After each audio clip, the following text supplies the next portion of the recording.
సమయం ఇచ్చినటువంటి దేవాది దేవునికి మహిమ కలుగును గాక.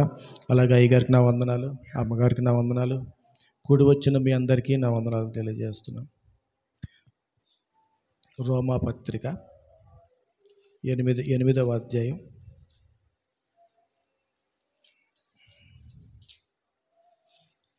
రోమాపత్రిక 8వ అధ్యాయం మొదటి వచనం ఒకసారి చదవండి.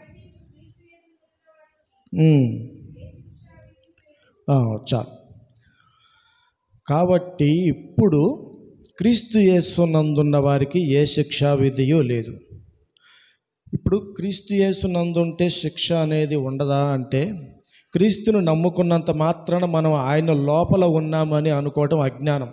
ఇక్కడ దేవుడు స్పష్టంగా తెలియజేస్తున్నాడు. ఏమని అంటే, క్రీస్తు యేసు నందు అంటే లోపల అనమాట. క్రీస్తుతో మనం వెలుపల ఉన్నప్పుడు అనేకమైనటువంటి ఆపదలకి మనం గురవుతాం. ఇప్పుడు మనం అందరం మందిరం నందు ఉన్నాం, లోపల ఉన్నాం. కాబట్టి గాలి వచ్చినా, వాన వచ్చినా, ఎండ వచ్చినా, ఎటువంటి అపాయం వచ్చినా మనం మందిరంలో ఉన్నాం కాబట్టి సురక్షితంగా మనం ఉండగలుగుతాం. అలాగే క్రీస్తునందు మనం ఉన్నప్పుడు, దేవుని యొక్క మన కాపుదల్లో మనం ఉన్నప్పుడు మనకి ఎటువంటి ఆపదలు కూడా సంభవిస్తాయి. ఎందుకంటే మనం పోరాడేది మనుషులతో కాదు కాబట్టి, అంధకార సంబంధమైన లోకనాథులతో కాబట్టి, మనం జీవించినంత కాలం కూడా వాడికి మనకు యుద్ధములు జరుగుతూనే ఉంటాయి. యుద్ధములు అంటే మామూలు యుద్ధాలు, అగ్ని బాణములు వేస్తాడు, అపనిందలు వేస్తాడు, అనేకమైన మాటలు నిందలు పుట్టిస్తాడు. ఇది నిజమా అంటాడు. వీటన్నిటిని కూడా మనం జయించాలి అంటే క్రీస్తు లోపల ఉంటేనే మనం జయించగలం. వెలుపల ఉంటే ఏమవుతుందంటే అవి వేసే అన్నీ కూడా మనకి తగులుతాయి. 1-2 మనం తట్టుకోగలం, కానీ వాడి నిత్యము అదే పని అనేటప్పుడు మనకు ఎన్నిటిని తట్టుకోగలం? క్రీస్తు యేసు నందున్నాము అని మనం తెలియజేయాలంటే అసలు ఎలా ఉంటాం లోపల అనే విషయాన్ని మనం ఒక్కసారి తెలుసుకుంటే, ఒకసారి చూడండి 2వ కొరింథీ పత్రిక 5:7 చూడండి. 2వ కొరింథీ 5:7 చూస్తే అసలు ఏంటనేది అర్థమవుతుంది మనకి. 5:17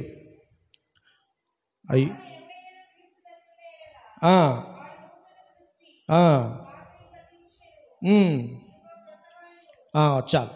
ఏంటంటే క్రీస్తు యేసునందున్న ఎడల వాడు నూతన సృష్టి. అంటే గత కాలంలో మనం క్రీస్తుని ఎరగకమున్న కాలంలో వెలుపల జీవించాం, ఇష్టానుసారంగా జీవించాం, నిలవకూడనటువంటి స్థలాల్లో నిలబడ్డాం, ఉండకూడని ప్రదేశాల్లో మనం ఉన్నాం, చేయకూడని పనులు చేసుకుంటూ వచ్చాం. మన ఇష్టానుసారమైనటువంటి జీవితం అనమాట. అడిగేవాళ్ళు లేరు, ఎవరికి సమాధానం చెప్పాల్సిన అవసరం లేదు. కానీ మనం క్రీస్తు నందు ఉన్నప్పుడు నూతన సృష్టిగా మనం మార్చబడుతున్నాం. ఇదిగో నేను చేశాను ప్రభువా అని చెప్పి దేవుని యొద్దకు వచ్చి మన తప్పిదములను, మన పాపములను ఒప్పుకొని విడిచిపెట్టి మనం క్రీస్తులోకి బాప్తిసం తీసుకున్న తర్వాత మనం ఆయన లోపల మనం ఉండాలి అంటే వీటి పాత జీవితం, రోత జీవితం, శాపమైన జీవితం, పాప జీవితాన్ని విడిచిపెడితేనే మనం ఆయన లోపలికి మనం వెళ్ళగలం. అంతవరకు కూడా మనం వెలుపలే ఉంటాం. మనం అనుకుంటాం దేవుణ్ణి నమ్ముకున్నాం, మనం బాప్తిసం తీసుకున్నాం, ఎన్నో సంవత్సరాలు అయింది, ఇంకా మన క్రీస్తు లోపలే ఉన్నాం అనుకొని భ్రమలో బ్రతుకుతున్నామే. కానీ క్రీస్తు లోపల ఉంటే ఎలా ఉంటుంది జీవితం అనేది మనకి ఒక్కసారి మనం లేఖనాలని పరిశీలన చేస్తూ లోపల ఉన్నామా బయట ఉన్నామా అనేది మన దేవుని యొక్క వాక్యపు వెలుగులోనే మనం చూద్దాం. 1 యోహాను 2వ అధ్యాయం 5-6 వచనాలు చూసినట్టయితే మనం వెలుపల ఉన్నామా లోపల ఉన్నామా అనేది దేవుని యొక్క మాట మనకి తెలియజేస్తుంది అన్నమాట. చాలామంది అనుకుంటా ఉంటాం మనం ఎప్పుడు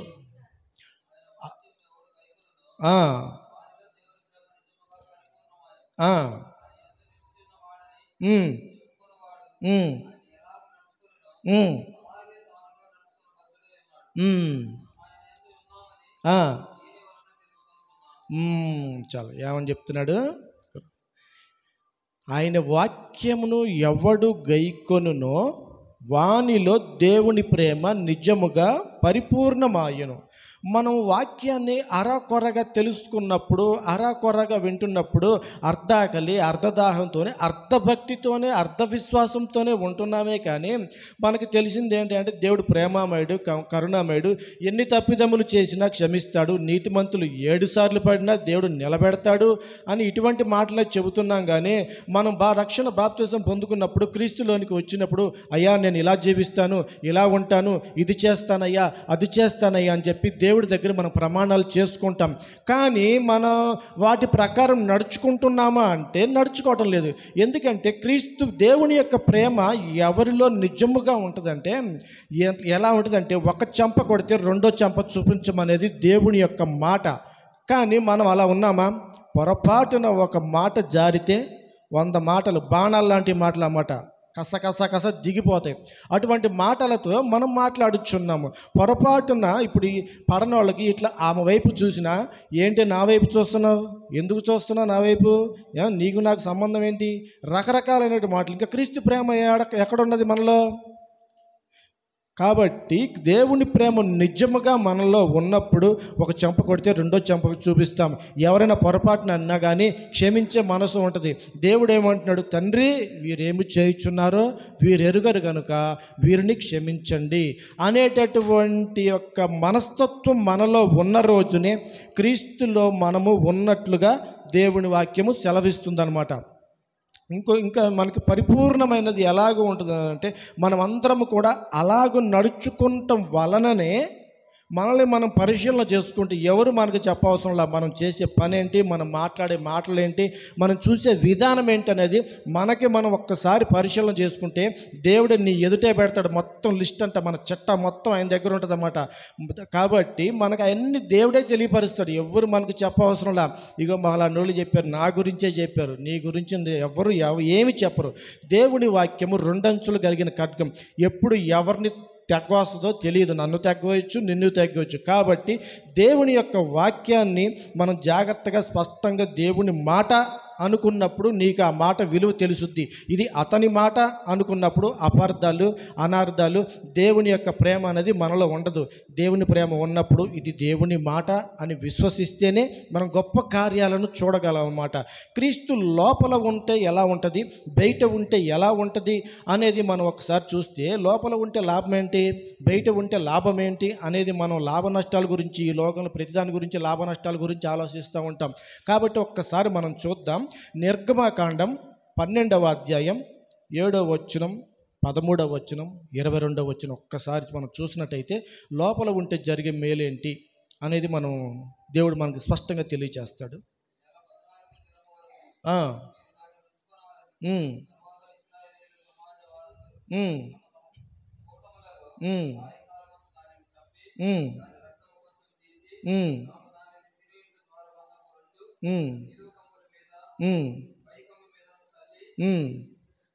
పదమూడవ వచనం కూడా చదువు. 13వ వచనం, 22వ వచనం. 음.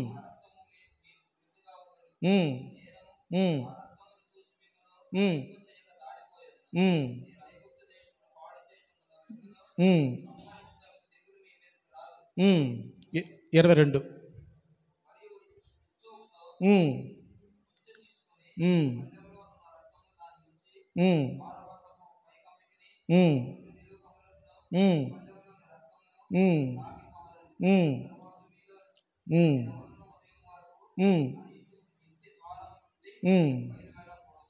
చాలు. ఇక్కడ ఏమని చెప్తుందంటే, ఇక్కడ పస్కా గురించి, యేసుక్రీస్తు శిలువ మరణం పొందటానికి కొన్ని వందల సంవత్సరాల ముందు దేవుడు వాళ్ళకు ఒక నిబంధన ఇచ్చాడు. ఎందుకంటే యేసుక్రీస్తు రావటానికి ఇంకా టైం చాలా ఉంది కాబట్టి, వీళ్ళందరూ భక్తి చేసినా కూడా నరకానికి వెళ్ళిపోతారు కాబట్టి వీళ్ళకి దేవుడు ఒక నిబంధన ఇచ్చాడు అన్నమాట. గొర్రె పిల్లని క్రీస్తుగా వాళ్ళకి అప్పగించి ఈ విధంగా పద్ధతిగా ఉండాలి, ఈ విధంగా ఉండాలి అని ఐగుప్తు దేశంలో నుంచి, లోకంలో నుంచి దేవుడు వాళ్ళని బలమైన కార్యాలు చేసి వాళ్ళ పట్ల బయటికి తీసుకొస్తున్న రోజుల్లో లాస్ట్ దినము రోజున మరణము ఆ దేశంలో సంచారం చేయబోతుంది. మరణము అందరిని చంపివేస్తుంది. వీళ్ళు వాళ్ళని లేదు, కానీ వీళ్ళు ఎలా మేము బ్రతికి బట్టగట్టాలి అనే దాని గురించి దేవుడు చెప్తున్నాడు అన్నమాట. ఆ గొర్రెపిల్ల గురించి 14 దినములు వాళ్ళు చేసిన కార్యక్రమం అంతా తర్వాత గొర్రెపిల్లను వధించి ఆ రక్తాన్ని పళ్ళెంలో పట్టుకొని గుమ్మానికి, ద్వారబంధానికి నిలువు కమ్మీలు, అడ్డ కమ్మీలు మొత్తం ఆ రక్తాన్ని రాసుకున్నప్పుడు ఆ మరణదూత ఏ గుమ్మం ముందైతే ఆ రక్తం అనేది, గొర్రెపిల్ల రక్తం ఉండదో, ఆ ఇంటిలో ప్రవేశించి ఆ ఇంటిలో తొలిసూలు కుమారుణ్ణి మరణం చంపివేస్తుంది. కాబట్టి మీరు ఆ రక్తాన్ని రాసుకున్నంత మాత్రాన బయట ఉంటే ఖచ్చితంగా చస్తారు. మనం యేసుక్రీస్తును నమ్ముకున్న తర్వాత ఆయన లోనికి మనం బాప్తిజం పొందిన తర్వాత వెలుపల జీవిస్తే ఖచ్చితంగా మరణము మన కిటికీలు ఎక్కుచున్నది. వ్యాధి బాధలు, శోధనలు, రోదనలు, కన్నీరు ఇవన్నీ ఎందుకు వస్తున్నాయి? వెలుపల జీవించటం మూలానే. ఆయన లోపల జీవించిన ప్రతి ఒక్కరు కూడా మరణాన్ని కూడా, చాలామంది ప్రవక్తలు ఇదిగో నా దినములు అయిపోయి వస్తున్నాయి, నేను ఈ గుడారం విడిచిపెట్టి వెళ్ళవలసి వస్తుంది, వాళ్ళ మరణాన్ని కూడా దేవుడు వాళ్ళకి తెలియపరిచినప్పుడు సంతోషముగా ఆనందముగా వాళ్ళు మరణానికి ఎదురు వెళ్ళారు.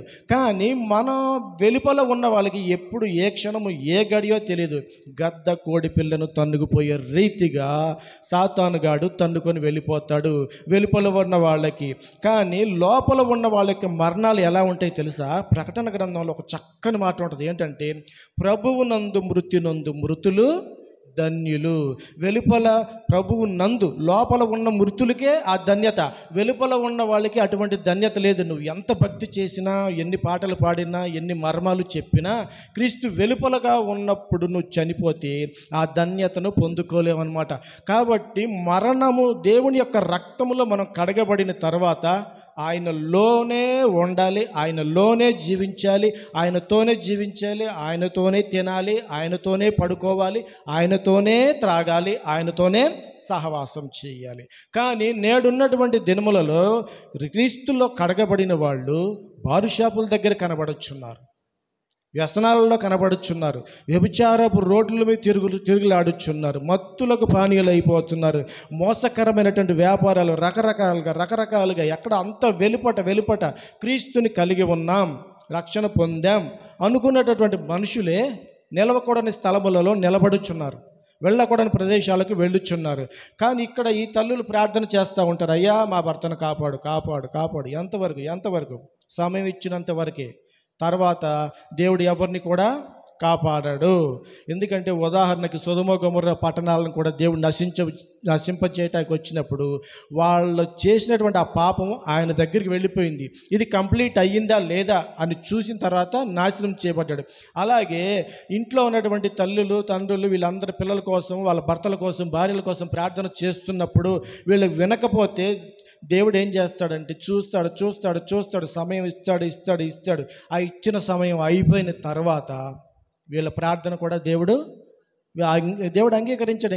ఇంకా వాళ్ళని దేవుడు సాతానికి అప్పగించేస్తాడు. భ్రష్ట మనస్తత్వాన్ని కూడా అప్పగిస్తాడంట దేవుడు. మన కుటుంబాల్లో మనకు కలిగేది ఏంటంటే, అయ్యో మేము ప్రార్థన చేశాం, దైవజనులు చేశారు, సంఘం చేసింది, అయినా కానీ దేవుడు మా జీవితంలో ఎందుకు ఈ కార్యం జరిగించాడు అంటే వాళ్ళు వెలుపట జీవిస్తున్నారు. నీ ప్రార్థన చాలటల్లా, నువ్వు ఒక అడుగు అటు ఒక అడుగు ఇట్టు. ఉభయజీవులు అంటారు ఏంటంటే కప్ప, తాబేలు ఇవి నీళ్ళలో జీవిస్తాయి, బొడ్డు మీద కూడా జీవిస్తాయి. కానీ చేప నీళ్ళలోనే ఉంటుంది, బయటకు వస్తే చచ్చిపోద్ది. క్రైస్తవుడు కూడా అటువంటి జీవితాన్ని కోరుకోవాలని దేవుడు చెప్తున్నాడు. క్రీస్తులోనే బ్రతకాలి. ఎప్పుడైతే క్రీస్తులో నుండి మనం బయటికి వచ్చామో బ్రతికి ఉండి కూడా చచ్చిన వారితోనే సమానము అనేది దేవుని యొక్క లేఖనాలు స్పష్టంగా చేస్తున్నాయి.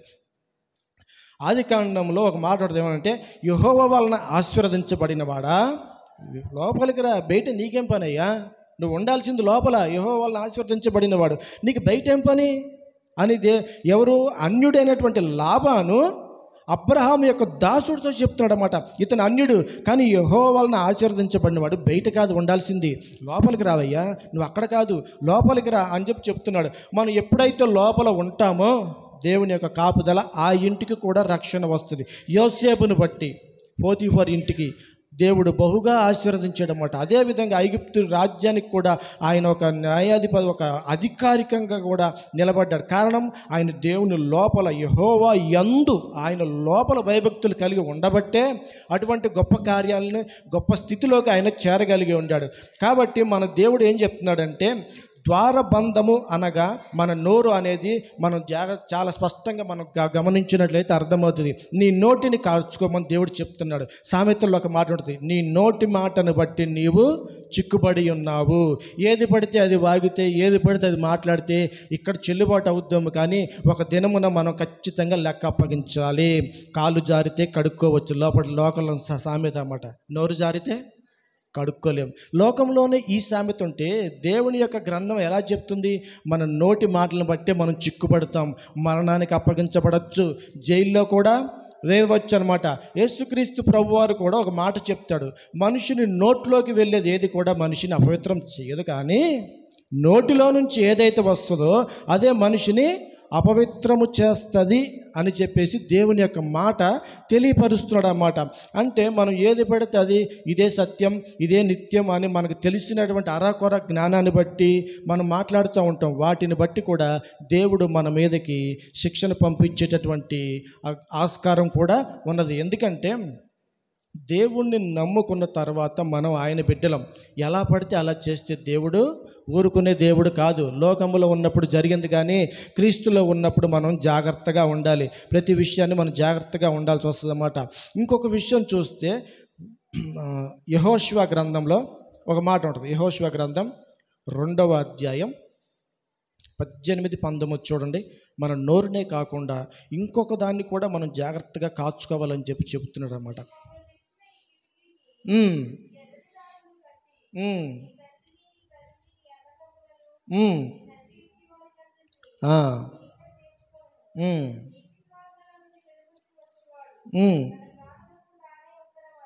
చాలు.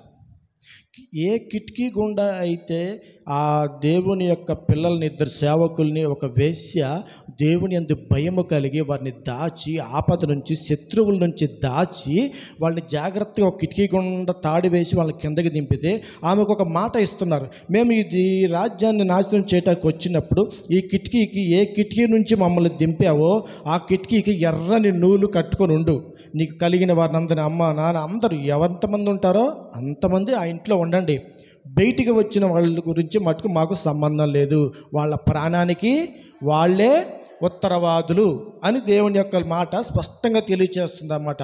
కిటికీ అనగానే మనకు ఒక సామెత ఉంటుంది, కిటకిట తలుపులు కిటారి తలుపులు ఎప్పుడు తీసినా చప్పుడు కావు. ఏంటయ్యి? కళ్ళు. అంటే కిటికీని మన కళ్ళతో కూడా పోల్చుకోవచ్చు అన్నమాట. కాబట్టి దేవుని యొక్క మాట ఏమని చెప్తుంది ఇర్మీయా గ్రంథంలో అంటే, మరణము మన కిటికీలు ఎక్కుచున్నది. చూసిన దాన్ని బట్టి మనం ప్రతిదీ కూడా ఆకాను చూశాడు, దొంగిలించాడు, దాచుకున్నాడు. మరణము అతని ఇంటి మీదకి వచ్చింది, అటు కుటుంబం మీదకి వచ్చింది, మొత్తం అతనికి కలిగిన సంపదన అంతా కూడా నాశనం చేయబడింది అనమాట. అదేవిధంగా దావీదు కూడా ఒకసారి తన కిటికీలను తెరిచాడు. ఎక్కడికి? కింద ఉన్న వాటిని చూడటానికి. దాన్ని బట్టి 4 మరణాలు జరిగినాయి. అతని కుటుంబంలో యుద్ధాలు. అతని జీవితకాలం అంతా కూడా తన కుమారులు వాళ్ళు నెమ్మదిగా ఉన్నటువంటి అతని జీవితం ఎప్పుడైతే తను తీయకూడనటువంటి కిటికీలు తెరిచాడో ఆ దినము నుంచి కూడా అతని జీవితంలో నెమ్మది లేదు. యుద్ధాలు, తన కుమారులు 4 చనిపోయారు. కాబట్టి మనం చేయవలసిన మాట ఏంటంటే, ఇదే దావీదు తర్వాత తను దేవుని యొద్ద పశ్చాత్తాపడి తను దేవుని అడిగి క్షమించబడిన తర్వాత 119:37 వచనంలో ఒక మాట అంటాడు. చూడండి అమ్మా, 119:37 వచనం చూడండి ఒకసారి. 119:37.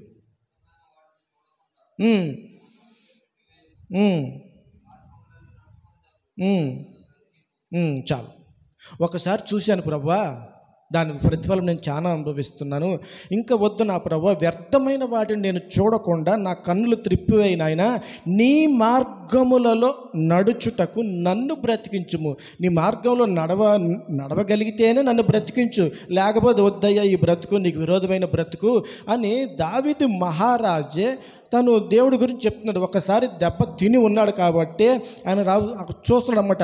గబుక్కున అలా తిరిగిన కన్నుని తిప్పుకోలేకపోయాడు. అలా తిప్పుకోగలిగినటువంటి కృపను నాకు దయచేయి నాయనా అని చెప్పేసి దావీదు దేవుని యొక్క హృదయానుసారమైన వ్యక్తి కూడా ఒకసారి పొరపాటున చూపు జారి నేను ఇంత శాపాన్ని కొని తెచ్చుకున్నాను ప్రభువా, అలాంటి స్థితి నాకు మరలా వద్దు నాయనా, నా చూపును తిప్పివేయి ప్రభువా అని దావీదు చెప్తుంటే, దావీదుకంత ముందు కూడా యోబు ఒక మాట చెప్తున్నాడు. ఏమని? వ్యర్థమైన వాటిని నేను చూడకుండా నా కన్నులతో నిబంధన చేసుకుంటున్నానని చెప్పేసి యోబు ఒక మాట చెప్తాడన్నమాట. ఎక్కడ? యోబు 31:1 ఉంటుంది అన్నమాట. వ్యర్థమైన వాటిని చూడకుండా నేను నిబంధన చేసుకోవాలని చెప్పేసి చెప్తుంటాడు. 31:1 ఆ వచనం కూడా ఒక్కసారి చూడండి.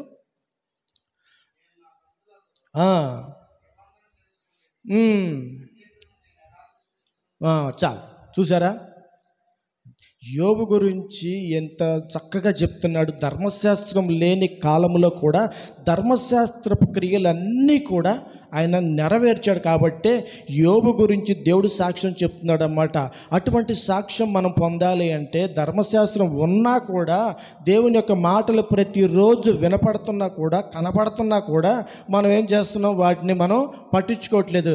నాకు అంతా తెలుసు, నాకు బైబిల్ తెలుసు, పెద్ద పెద్ద దైవజనులు ప్రసంగాలు వింటాం, మేము ఇంకా పెద్ద పెద్ద చోట్లకు మేము వెళతాము అని అనుకుంటున్నారు. ఇంత భక్తి కలిగినటువంటి వీళ్ళు దావీదు యొక్క కుమారుడైనటువంటి సొలొమోను ఒక మాట అంటాడు ప్రసంగి గ్రంథంలో.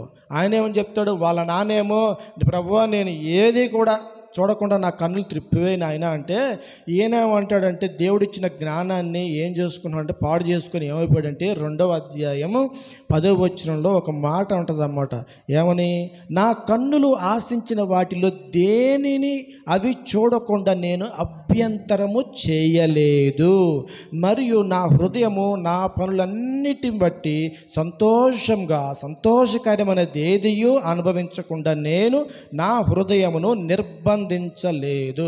చూసారా, ఒక దేవుని యొక్క దాసుని యొక్క కుమారుడు దేవునికి మంచి జ్ఞానాన్ని ఇచ్చాడు. నీ ముందు కానీ తర్వాత కానీ ఇటువంటి జ్ఞాని లేడు, ఉండడు అని దేవుని చేత చెప్పబడినటువంటి సొలొమోను ఏమని చెప్తున్నాడు, నేను చూడాలనుకున్నదంతా చూస్తాను, చేయాలనుకున్నదంతా చేస్తాను, నా హృదయము దేన్ని బట్టి సంతోషించినా సరే, అది మంచే కానీ చెడే కానీ దేవుడికి విరోధమైనది ఏదైనా సరే నేను అది చేయటానికి కూడా సిద్ధమే అని చెప్తున్నాడు. చూసారా, భక్తి కలిగినటువంటి కుటుంబంలో తన తండ్రి అయినటువంటి దావీదు ఏ విధంగా చేశాడో అన్నీ తెలుసు. ఫస్ట్ దేవుని యొక్క మార్గంలోనే నడిచాడు సొలొమోను. కానీ తను ఇక్కడ చూసినటువంటి ఆలోచనలు బట్టి దేవుడి నుండి తొలగిపోయి ఎలా వెళ్ళిపోయాడంటే, గడ్డి పువ్వుకున్నటువంటి విలువ కూడా దేవుని దృష్టిలో అతనికి లేదనమాట.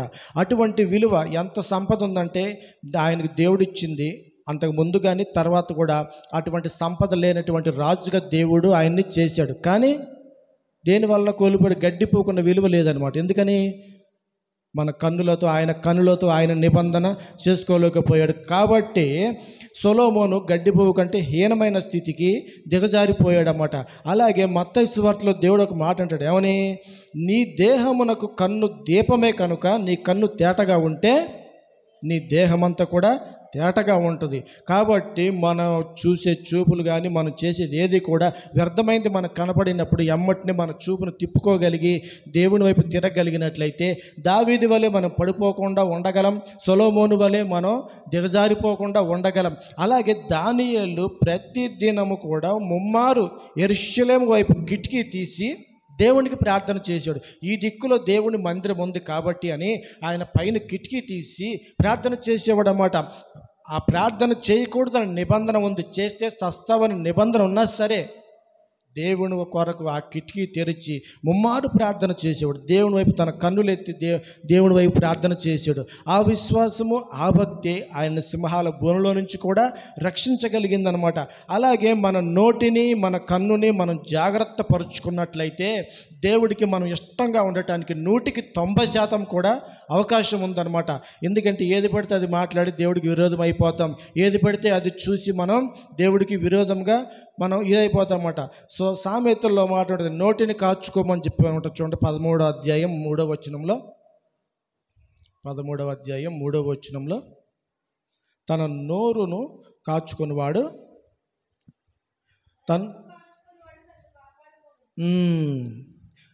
ఓరక మాట్లాడేవాడు. చూసారా, దేవుడి మాట ఏమని చెప్తుంది, తన నోరుని కాచుకునివాడు తన్ను కాపాడుకోగలుగుతాడు.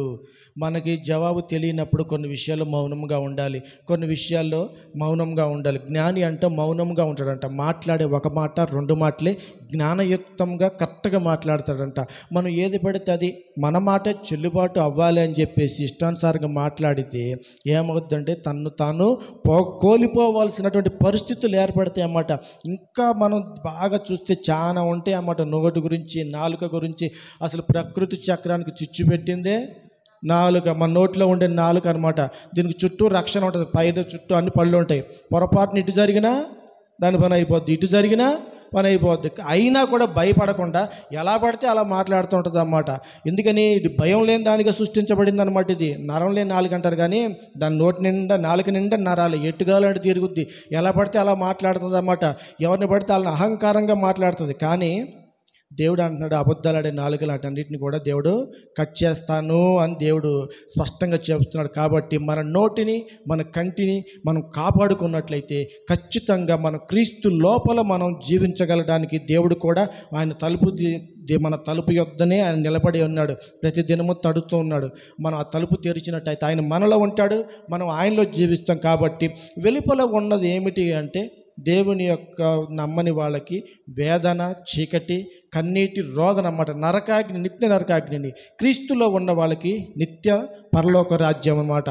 కాబట్టి మనం వెలుపల ఉందామా లోపల ఉందామా అనేది దేవుడు మనకే విడిచిపెడుతున్నాడు. కాబట్టి మనం వెలుపల ఉండి చనిపోతే నిత్య నరకాగ్నికి ఇప్పుడు వరకు చేసిన భక్తి, ఇప్పుడు వరకు మనం చేసినదంతా కూడా మొత్తం వ్యర్థమైపోతుంది అన్నమాట. మనం క్రీస్తులో ఉండి ఏమీ లేకపోయినా కూడా ప్రభువునందు మృతులు ధన్యులు. కాబట్టి కాలము ఎప్పుడు ఎలా ఉంటుందో ఎవరికి తెలియదు. ఈ నేటి దినమున ఒక గొప్ప సేవకుడిని ఆయన హతసాక్షిగా మారి దేవుడి సన్నిధిలోకి వెళ్ళిపోయాడు. రేపు నీవు కావచ్చు, నేను కావచ్చు. ఆయన చనిపోయి పరలోకం వెళ్ళాడు అనడానికి ఆయన యొక్క జీవితమే సాక్ష్యం అన్నమాట. ఆయన చెప్పేటువంటి ఇది బట్టి. అలాగే మన యొక్క జీవితం ఎలా ఉన్నది అనేది మనం పరిశీలన చేసుకుంటే, ఈ క్షణం మనం రాలిపోతే పరలోకం వెళ్తామా, నరకానికి వెళతామా? మనల్ని మనం పరిశీలన చేసుకోవచ్చు. అనుకుంటాం మనకేం భయం లేదు, నెమ్మదిగా ఉంది, చక్కగా ఉంది, వాతావరణం బాగుంది అని అనుకుంటాం. కానీ అనుకోని గడిలో హఠాత్తుగా నాశనం వస్తుందంట. భూకంపం కలగచ్చు, లేకపోతే ఆకాశం నుంచి నక్షత్రాలు రాలొచ్చు, ఇంకోటి లేకపోతే కొత్త తెగులు పుట్టచ్చు. ఎప్పుడు ఎలా ఈ నశింపు అనేది వస్తుంది అనేది ఎవరూ చెప్పలేనటువంటి స్థితి. దేవుని యొక్క లేఖనాలు ఆయన రాకడను చాలా దగ్గరగా ఉన్నాయి. ప్రపంచం మొత్తం తలకిందులైపోతుంది. యుద్ధాలు, నెమ్మది లేదు, సమాధానం లేదు, జనం మీదకి జనం, దేశం మీదకి దేశం. ఇంకా ఉందిలే నాకు సమయం, తర్వాత చూస్తాం, పిల్లాడు పెళ్ళి అవ్వాలి, మనవరాళ్ళు పెళ్ళి అవ్వాలి, వాళ్ళకి అయ్యవ్వాలి, అప్పుడు రక్షణ పొందుతాం, ఇప్పుడు రక్షణ పొందుతాం అనుకుంటున్నావు. ఈ క్షణంలో రాలిపోతే ఏంటి నీ పరిస్థితి? ఇప్పుడు వరకు నువ్వు చేసిన పరిస్థితి ఏంటి? నువ్వు చేసిన భక్తి ఏమైపోతుంది? కాబట్టి మనం ఇప్పుడు వరకు మనం చేసిన భక్తితో మనం దేవుణ్ణి యొద్దకు వెళ్ళాలి అంటే మన నోటిని, మన కంటిని కాచుకొని నిత్యము మన నోట యెహోవాను స్తుతించుడి. నిత్యము స్తుతించాలి. మన నోటిని బట్టి దేవునికి స్తుతులు ప్రార్థన చేయకపోయినా సరే దేవుని స్తుతులు చెల్లించుకుంటూ ఉన్నప్పుడు మన ఆలోచన మారుతుంది, మన చూపు మారుద్ది, మన పద్ధతి కూడా మారుతుంది. స్తోత్రం మనం పని చేసుకుంటూ కూడా స్తుతులు చెల్లించవచ్చు. అప్పుడు ఏమవుతుందంటే తినగా వేమో తీయగా ఉంటుంది. ఫస్ట్లో చేదుగా అనిపిస్తుంది. దేవుని స్తుతించడం అంటే చేదుగా ఉంటుంది అన్నమాట. కానీ మనం చేసే కొందికి అలవాటు అయిపోద్ది. పడుకున్నా కూడా దావీదు అంటాడు, నేను మేలుకొని ప్రార్థన చేయగలను, పడుకున్నా కూడా నా ఆత్మ మేలుకొని ప్రార్థన చేస్తుంది. ఎలా సాధ్యం? వాళ్ళు ఏమైనా ఆకాశం నుంచి ఊడిపడ్డారా? లేరు, సాధన చేశారు. వాళ్ళు చిన్నప్పటి నుంచి దేవుణ్ణి స్తుతించడానికి ఎంత ఇష్టపడ్డారో దేవుడు కూడా వాళ్ళని దగ్గర చేర్చుకోవటానికి, కొన్ని కృపావరాలు ఇవ్వటానికి దేవుడు అంతగా ఇష్టపడతాడన్నమాట. ఎంత స్తుతించారు అంటే ఆయన కన్నీరు కార్చితే పరుపు కూడా తడిచిపోయి ఇంచుమించుగా తేలి వెళ్ళిపోయే అటువంటి కన్నీరు కార్చేవాడు అన్నమాట. మనం ఎంత కారుస్తున్నాం మన కుటుంబం గురించి, మన గురించి? మహా అయితే 2 చుక్కలు కారుతాం, ఈ కంట్లోంచి ఆ కంట్లోంచి. అంతకు మించి ఎక్కువగా కన్నీరు రాదు. ఎందుకంటే ఆ వేదన లేదు. దేవుడు అంటే భయం లేదు. కాబట్టే మనకు ఆయన భక్తి అర్థం కావట్లా, ఆయన ప్రేమ అర్థం కావట్లా. ఇకనైనా మించిపోయింది ఏం లేదు. కాలము సమీపమై ఉంది. దేవుని రాకడ కూడా చాలా సమీపంగా ఉంది. సిద్ధపరచుదాం. దేవుని రాకడలో మనందరం ఎత్తబడదాం. దేవుడి కొద్ది వాక్యమును దీవించునుగాక. ఆమేన్. స్తోత్రాలు ప్రభువా, స్తుతులు నాయన. పరిశుద్ధుడా తండ్రి.